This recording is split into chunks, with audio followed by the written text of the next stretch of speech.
आणि 22 ते 30 वचन वाचूया. सैतानाचे साह्याने त्याचा आरोप.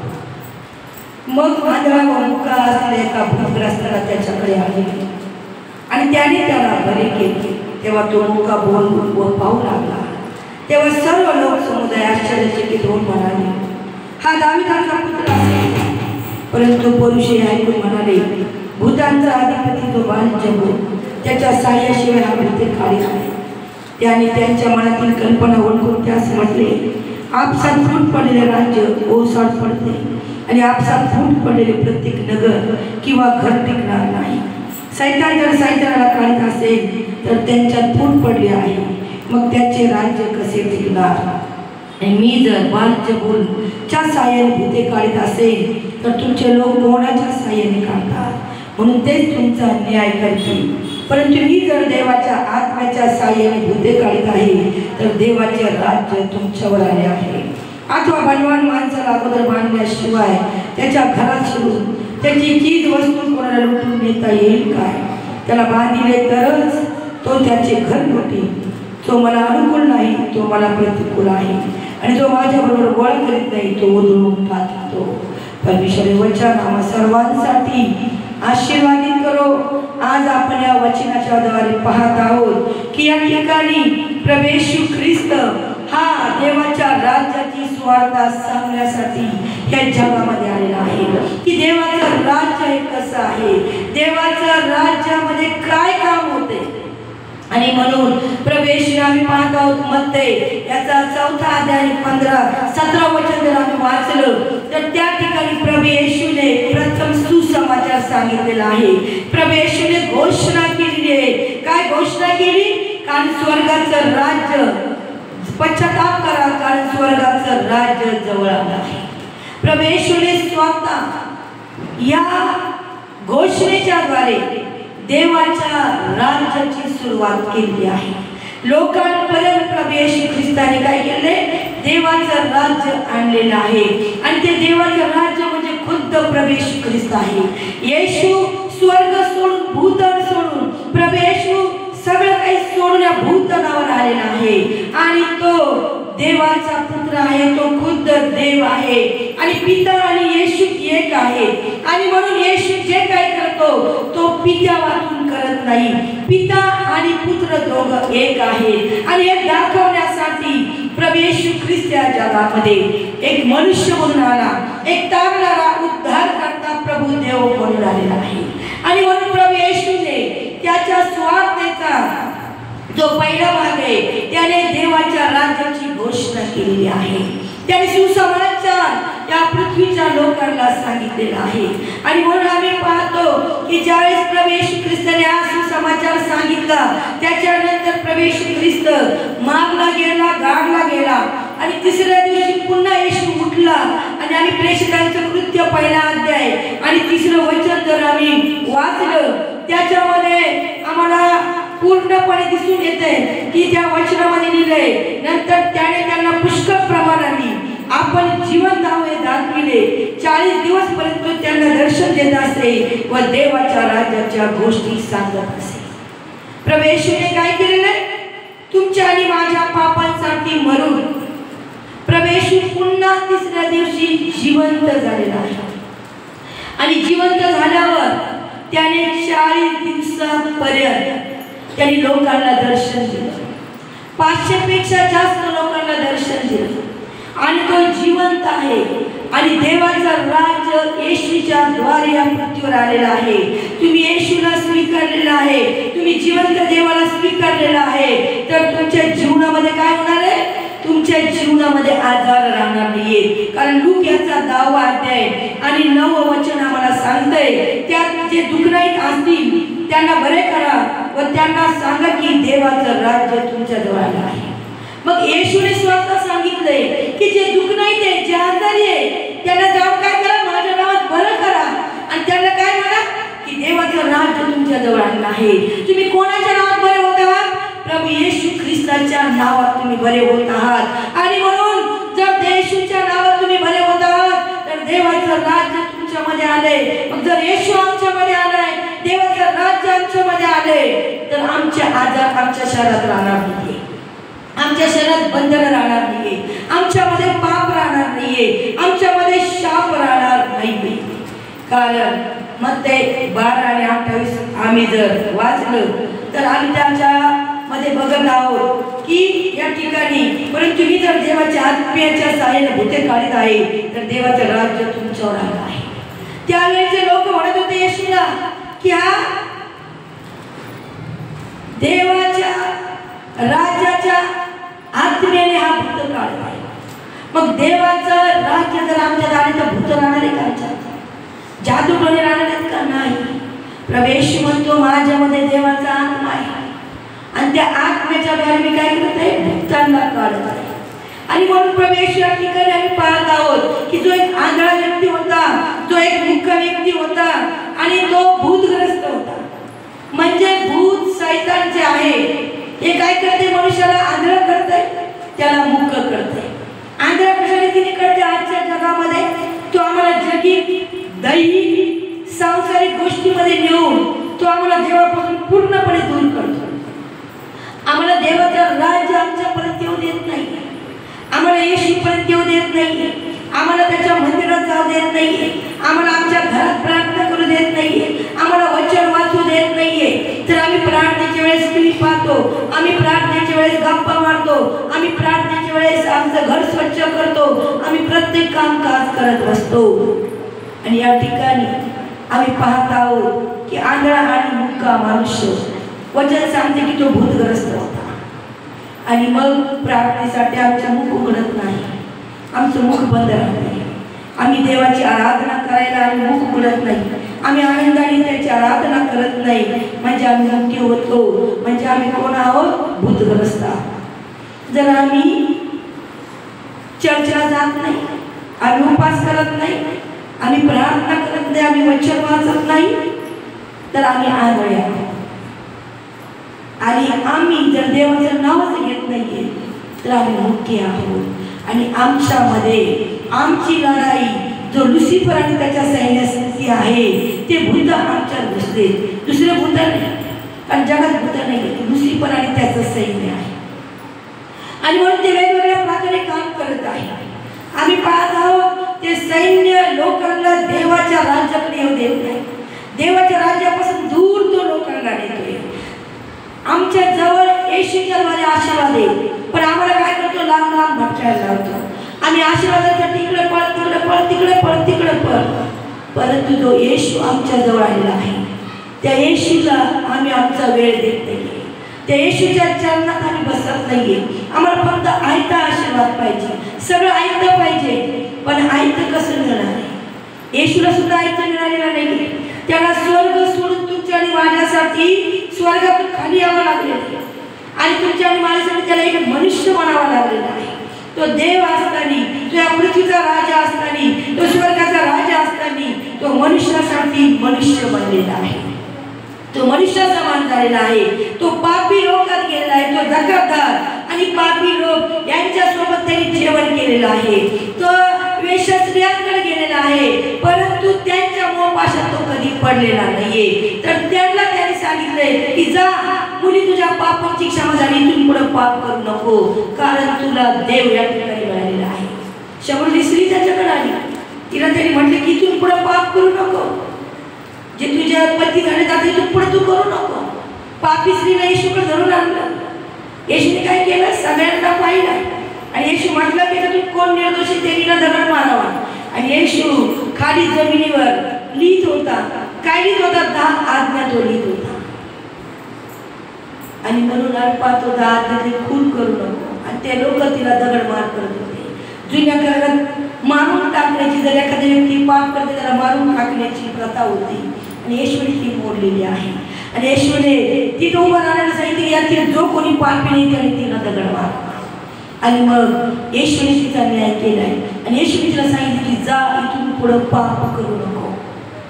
म्हणजे येशूकडे आम्ही आलो, येशू आमच्या जीवनात आला, त्यावेळेस आमच्यातलं जे रिकामं पडे, आमच्यातलं जे उणं पडे ते आम्हाला काय करायचंय?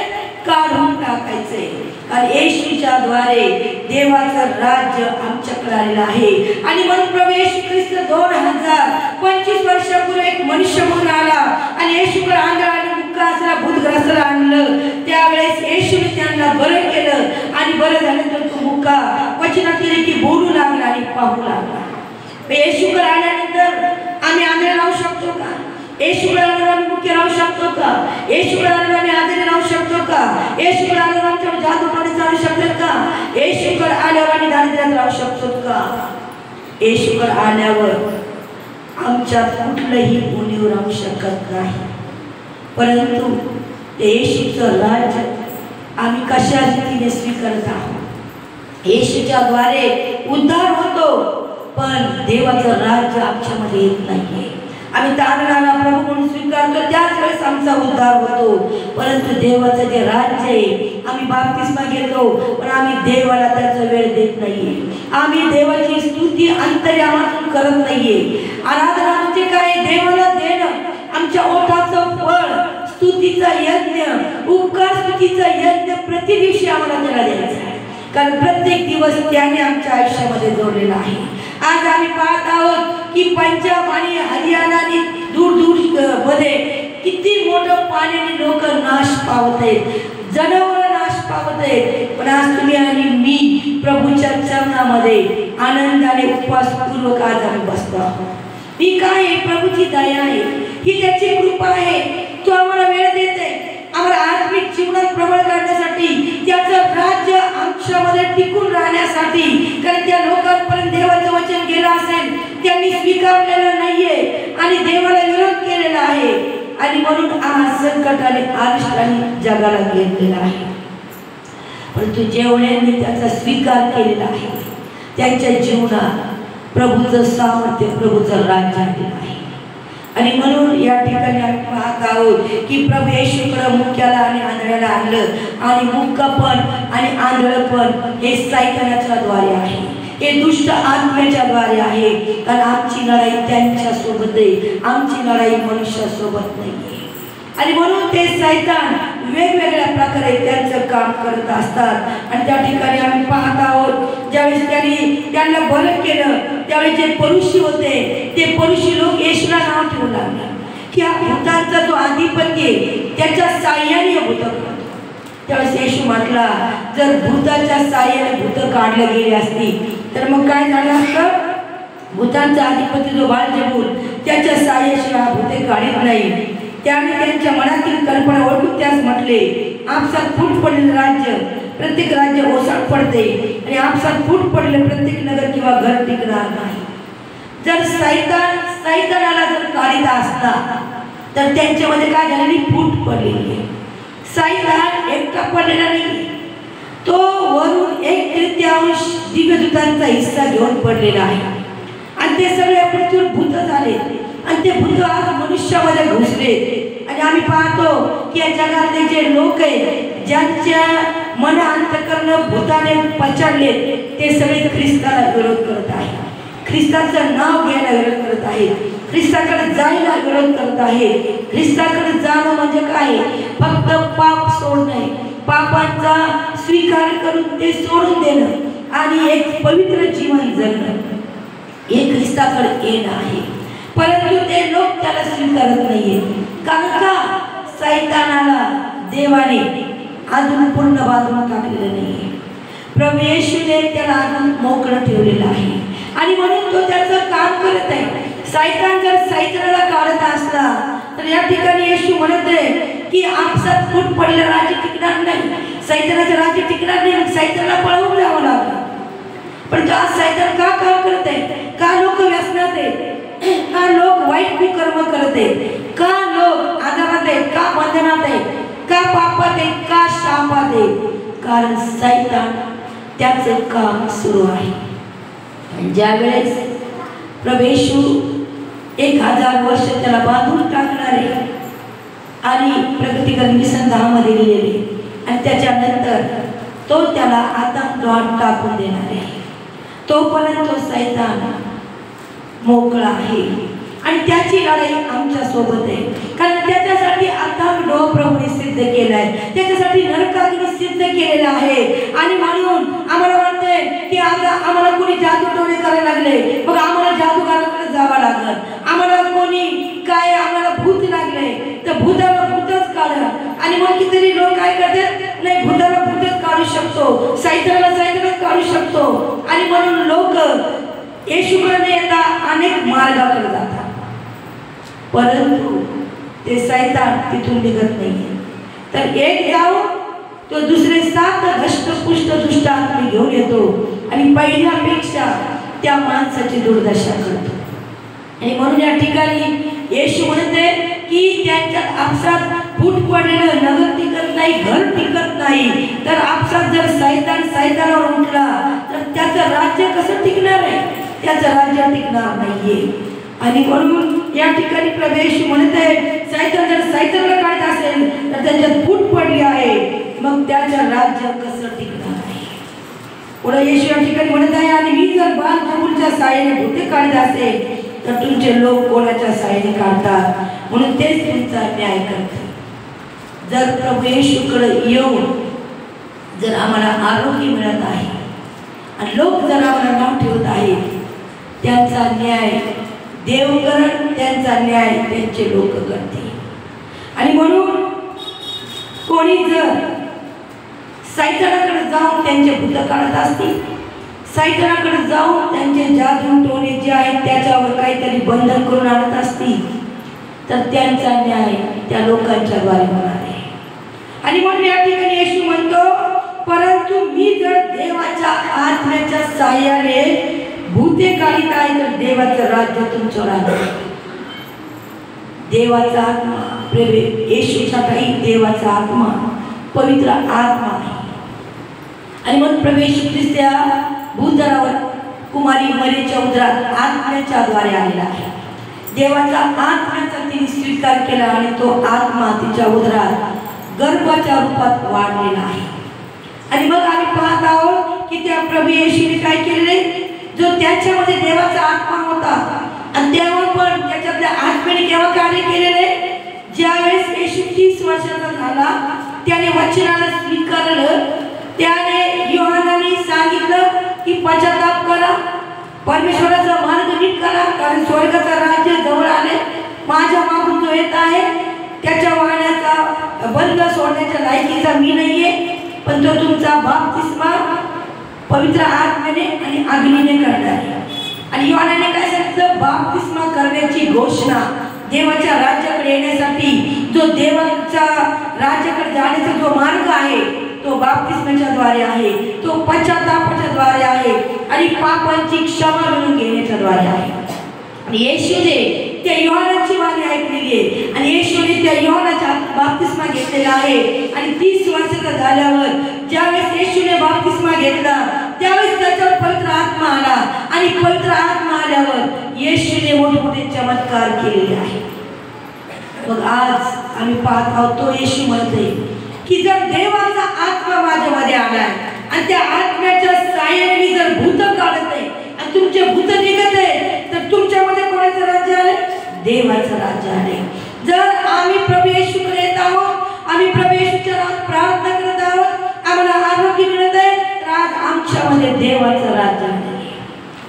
मग आज देवाचं राज्य आमच्यामध्ये आहे तर आम्ही आजाराला घाबरू नये, आम्ही सैतानाला घाबरू नये, आम्ही जादूगिरीला घाबरू नये. तर उपास आणि प्रार्थनेच्या द्वारे सैतानाची जात ही निघून जाणारी आहे. कारण वचनामध्ये लिहिले की सैतानाची जात ही उपास आणि प्रार्थनेशिवाय जात नाही. आणि म्हणून आम्हाला काय करायचंय, आम्हाला उपासात जायचंय, आम्हाला प्रार्थनेत जायचंय आणि आम्हाला त्या सैतानाच्या विरोधात आम्हाला उभं राहायचंय. कारण आम्ही जे आमच्या जीवनात आवश्यक आहे भाकर, आम्ही त्या भाकरीवर जय घेतो, आम्ही जेवणावर जय घेतो, तर आम्ही सैतानाला पायाखाली तोडतो. कारण सैतान काय करतो, सैतान आमची कमजोरी पाहून आमच्या कमजोरीवर तो हात घालतो. आणि म्हणून येशूची बी कमजोरी पाहून त्याने येशू पुढे प्रलोभन ठेवलं होतं, त्याच्या पुढे दगड ठेवला होता की दगडाला भाकर कर म्हण. पण येशू म्हटला की मनुष्य भाकरीने नाही तर देवाच्या मुखातून निघणाऱ्या प्रत्येक वचनाने जगेल. आज येशू म्हटलं मी तुला रोगमुक्त करणार आहे, मी तुला बंधनमुक्त करणार आहे, मी तुला शापमुक्त करणार आहे। मग आज येशूने आम्हाला एवढं अभिवचन दिलं असताना आम्हाला का जगाच्या मागे पडायचे, का आम्हाला लांब लांब जाऊन पैसे खर्च करायचे? देव आमच्या जवळ आहे, येशू आमच्या जवळ आहे, उद्धारकर्त्याचं राज्य आमच्या जवळ आलेलं आहे। आणि आम्हाला काय करायचं? आम्हाला डोळस बनायचे, आम्हाला बोलणारं बनायचंय, आम्हाला सायतानाला पायाखाली तुडवणारं बनवायचे आणि आम्हाला घोषणा करायची, आम्हाला सायतानाला दंडवायचे। कारण प्रभू येशूने आम्हाला सायतानाच्या शक्तीवरचे अधिकार दिलेले आहेत। त्या अधिकारांना आम्हाला वापरायचे। ज्यावेळेस आम्ही आमच्या मुखाने बोलणार आहोत त्यावेळेस जसं तो आंधळा मनुष्य सायतानाने त्याला मुखाने आंधळ केलं आणि ज्यावेळेस येशूकडे त्याला आणलं त्यावेळेस तो काय झाला? बोलू लागला, तो पाहू लागला।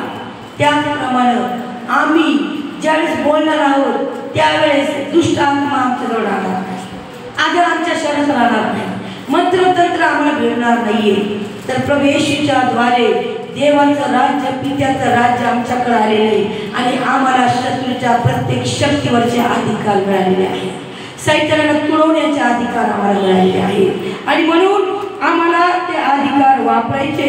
या ठिकाणी येशू काय म्हणत आहे? परंतु तुम्ही जर देवाच्या आत्म्याच्या सहाय्याने भूते काढत आहे तर देवाचे राज्य तुमच्यावर आलं आहे। अथवा बलवान माणसाला अगोदर बांधल्याशिवाय त्याच्या घरात शिरून त्याची चीज वस्तू कोणाला लुटून नेता येईल काय? त्याला बांधिले तरच मग त्याचे घर लुटी। या ठिकाणी आम्ही पाहतो सायतान जो लुसिफर आहे तो त्याची शक्ती लावते आणि म्हणून येशूला त्याला बांधण्यासाठी, त्याच्या कामाला बांधण्यासाठी येशूला जगात मनुष्य बनवावं लागलं। देवाचं राज्य येशूच्या द्वारे आहे आणि म्हणून येशूने आम्हाला या ठिकाणी सांगितलंय की बलवान माणसाला बांधल्याशिवाय त्याच्या घरात शिरून आम्हाला त्याची वस्तू लुटता येणार नाही। आणि म्हणून आज सायतान जर आमच्या जीवनात काम करत आहे तर येशूने आम्हाला सांगितलंय त्याला बांधायचं। येशू त्याला बांधण्यासाठी आलेला आहे आणि येशूने त्याला 1000 वर्ष येशू त्याला बांधून ठेवणार आहे। तो सायतान आज तुमच्या आणि माझ्या जीवनात काम करत आहे।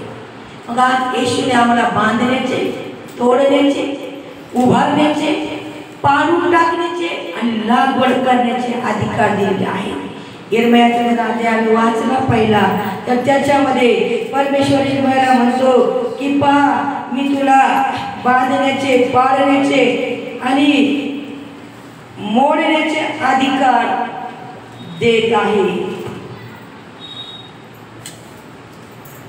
यिर्मयाचा पहिला अध्याय आणि 5 ते 5 वचन वाचते। मी तुला गर्भाशयात घडीले त्यापूर्वी तू मला ठाऊक होतास, तू उदरातून निघाल्यापूर्वी मी तुला पवित्र केले, मी तुला राष्ट्रांचा संदेश नेमिले आहे। तेव्हा मी म्हणाला अहो प्रभू परमेश्वर पहा मला बोलावायचे ठाऊक नाही, मी केवळ बाळ आहे। मग परमेश्वर मला म्हणाला मी बाळ आहे असे म्हणू नको, ज्या कोणाकडे मी तुला पाठवून त्याचकडे तू जा व तुला आज्ञापित ते बोल, त्यात भिवू नको, तुझा बचाव करण्यास मी तुझ्या बरोबर आहे असे परमेश्वर म्हणतो।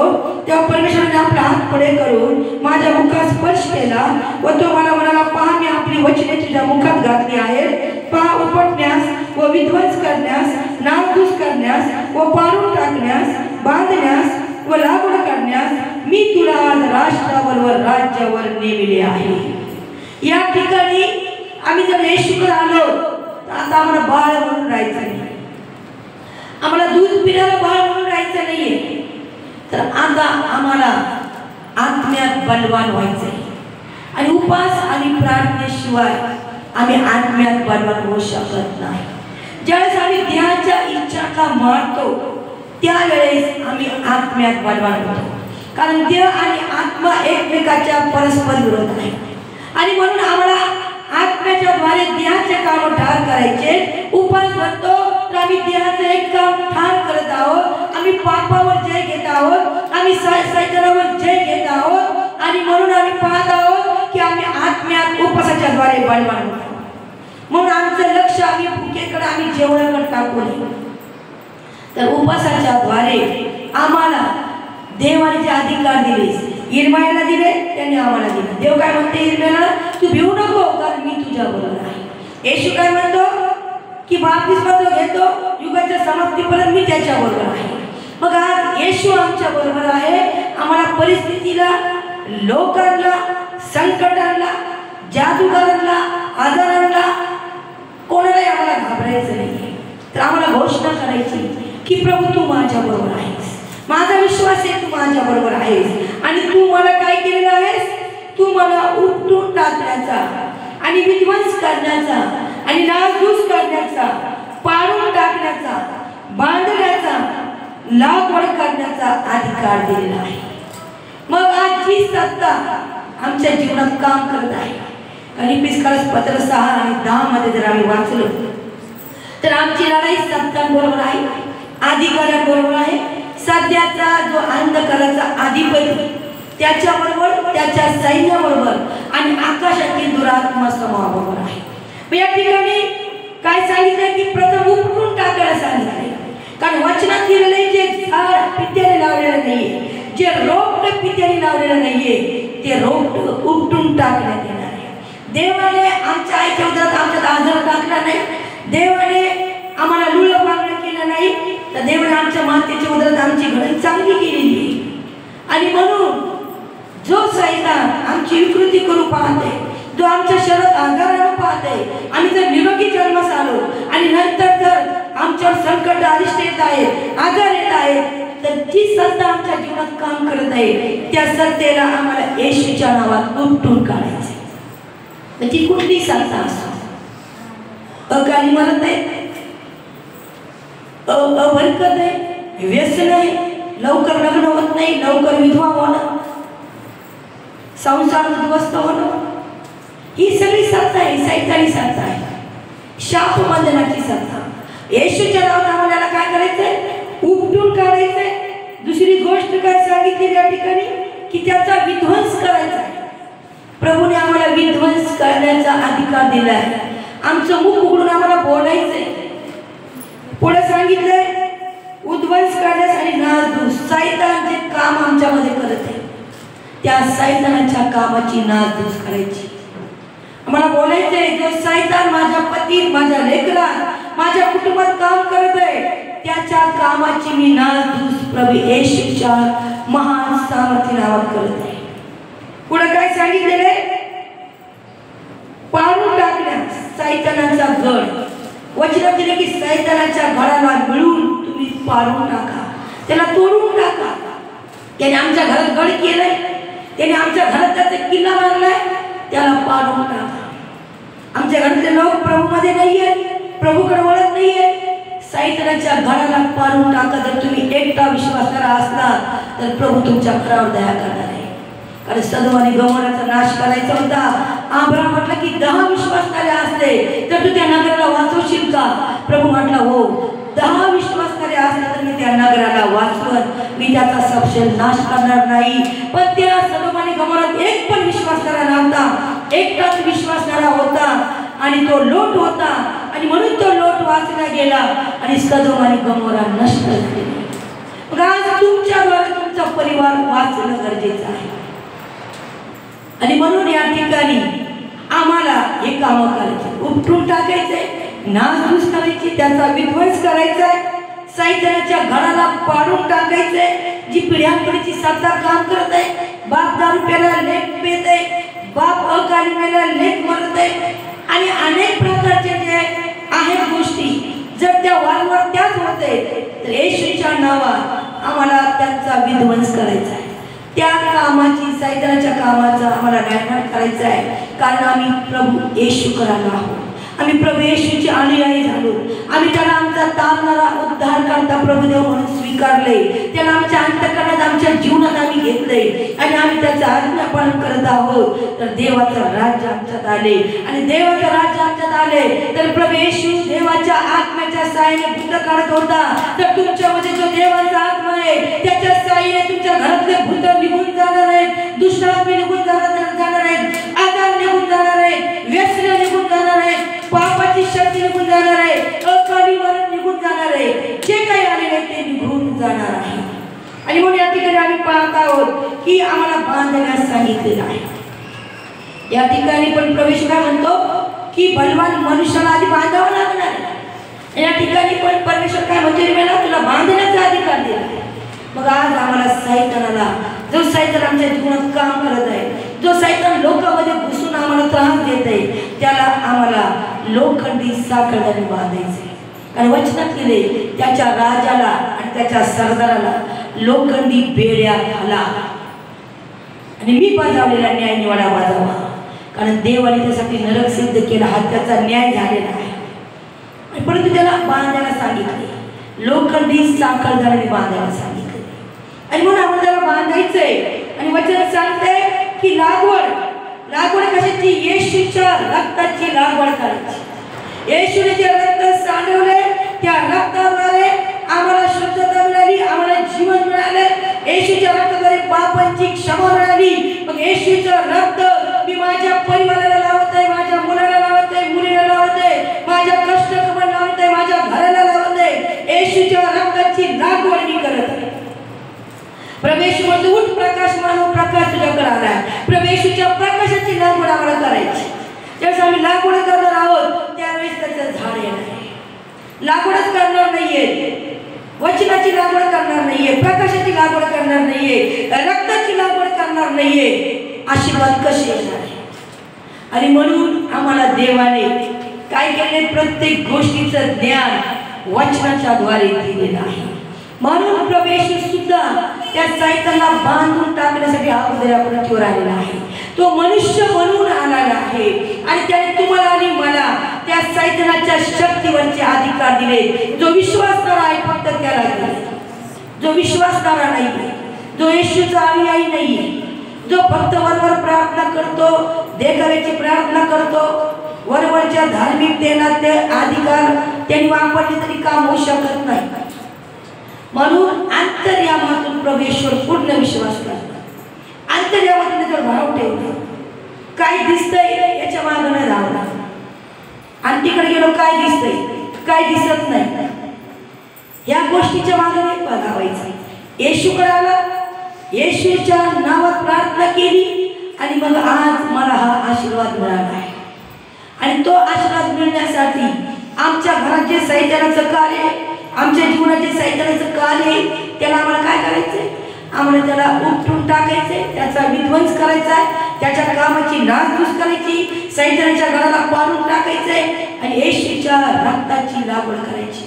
प्रवेशचे जे प्रत्येक वचन आहे, उठ प्रकाश मार्ग प्रकाश तुझ्याकडे आलाय, त्या वचनाची लागवड करायची. तू जोड चालणार करते कुठले हत्या तुझ्यावर चालणार नाही. तू जोड आरोप ठेवलं प्रत्येक जीवनात तू दोषी ठरवशील, या वचनाची लागवड करायची. परमेश्वर माझा मेंढपाळ आहे, मला काही ओले पडणार नाही, वचनाची लागवड करायची. तुझ्या बाजू सहस्रावधी पडले, डाव्या बाजू लक्षावधी पडले, वचनाची लागवड करायची. आम्ही ज्यावेळेस लागवड करणार आहोत त्यावेळेस सैतान आमच्या तंबूजवळ थांबणार नाही, आजार आमच्या शरीरात राहणार नाही, दुष्ट आत्मा आम्हाला घेणार नाहीये. तो जरी आला तर त्याला जावं लागणार नाही. आणि म्हणून या ठिकाणी प्रवेश म्हणते की बलवान माणसाला बांधल्याशिवाय त्याच्या घरात शिरता येत नाही. येशूने ते केले. येशू आत्माने मला ते करायला सांगते आणि जो मला अनुकूल नाही तो मला प्रतिकूल आहे. जे वाटतंय की हा काही कामाचा नाही, टाकव लोकांना प्रवेश निवडून देतो. ज्यांना लोक तुच्छ लेखतात, ज्यांना धिक्कारतात, त्या लोकांना प्रभू निवडून देतो. जे अश्रू ढाळतात, जे दुःखी कष्टी आहेत, प्रभू त्यांना निवडून देतो. देवाला ते प्रतिकूल आहे. आणि म्हणून पुढे वचन काय सांगते की आणि जो माझ्याकडून गोळा करीत नाही तो उधळून टाकतो. प्रभू येशू बरोबर आम्हाला गोळा करायचा आहे आशीर्वाद. येशूने आम्हाला सगळे आशीर्वाद दिले, ते आशीर्वाद आम्हाला गोळा करायचे. कारण देवाचं राज्य येशूच्या द्वारे आमच्यामध्ये आलेलं आहे. आणि म्हणून आज आम्हाला प्रत्येक आशीर्वादाला या 3 दिवसाच्या उपास प्रार्थनेत आम्हाला गोळा करायचे. आम्हाला आशीर्वाद जे अद्याप मिळालेले नाही ते आम्हाला घ्यायचे. कारण आमची लढाई ही सैतानाबरोबर आहे. आणि आम्ही पाहत आहोत की सैतान 4 बाजूने काय झालं चाललेलं आहे. आणि अशा सैतानाच्या याच्यात आम्ही आहोत. आणि मग जर आम्ही उपासून प्रार्थनेत आहोत तर देवाचं राज्य आमच्यामध्ये आहे, देवाचा आत्मा आमच्यामध्ये आहे. मग आता आम्हाला उपवासपूर्वक वचनाची तलवार आणि विश्वासाची धार घेऊन आम्हाला त्याच्या विरोधात उभं राहायचं. शांतीच्या सुवार्ताच्या पायी आम्हाला सुवार्तेच्या सिद्धता पायी चालवायच्या. म्हणजे आम्हाला शांतीपूर्वक आमच्या घरात पण राहायचं, चिडचिड नको, राग राग नको, तर प्रभू येशूच्या शांतीमध्ये राहून आम्हाला तो उपास करायचे आणि आम्हाला उपास गुप्त करायचे. म्हणायचं नाही मला उपास केला, मी उपास पकडला नाही. सगळं काही आमच्या देवाला दिसलं पाहिजे, त्यावेळेस आम्हाला आशीर्वाद मिळणार आहे. प्रभू या वचनाने तुम्हाला आशीर्वादित करून आपण प्रार्थनेमध्ये जाऊया. Hallelujah hallelujah. उभं राहू शकता का? ज्यांना लेकर ते खाली बसा, ज्यांना उभं राहते त्यांनी उभं राहा. धन्यवाद धन्यवाद धन्यवाद धन्यवाद धन्यवाद धन्यवाद धन्यवाद धन्यवाद धन्यवाद.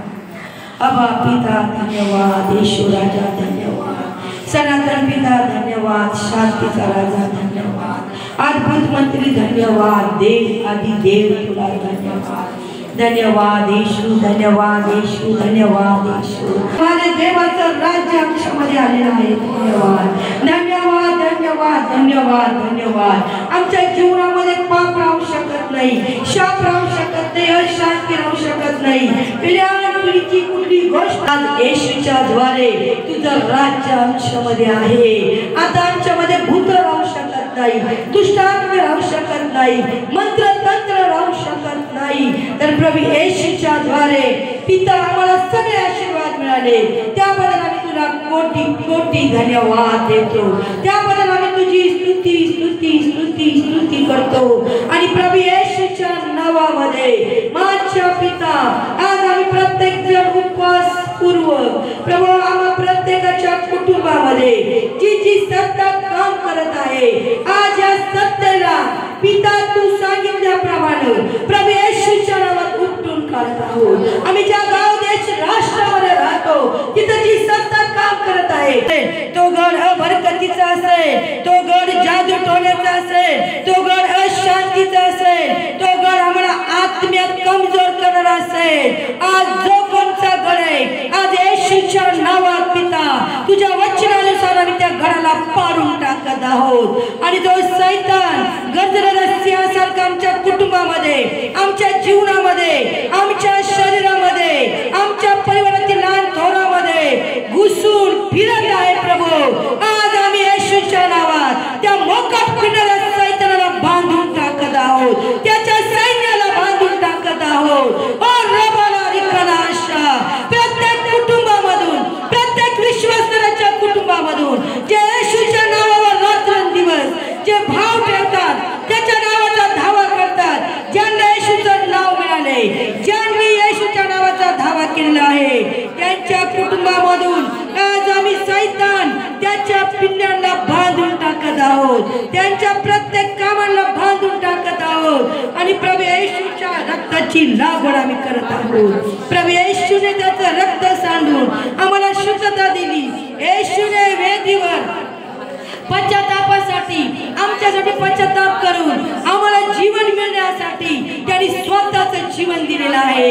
कारण शरीराचं जीवन रक्तात आहे आणि वेदीवर प्रभू येशूने प्रायश्चित म्हणून आमच्यासाठी त्याने आपलं जीवन वाहिलेलं आहे आणि त्याच्याद्वारे आम्हाला जीवन मिळालेलं आहे. मग आज आमच्या कुटुंबात कोणी अकाली मारणार नाही, कोणी अटॅक येऊन मारणार नाही, कोणी कुठलाही रोग होऊन मरणार नाहीये, कोणी ऍक्सिडेंट मध्ये मरणार नाहीये. तर येशूने मरणाच्या आणि अधोलोकाच्या किल्ले आपल्या हातात घेतलेले आहेत. ओ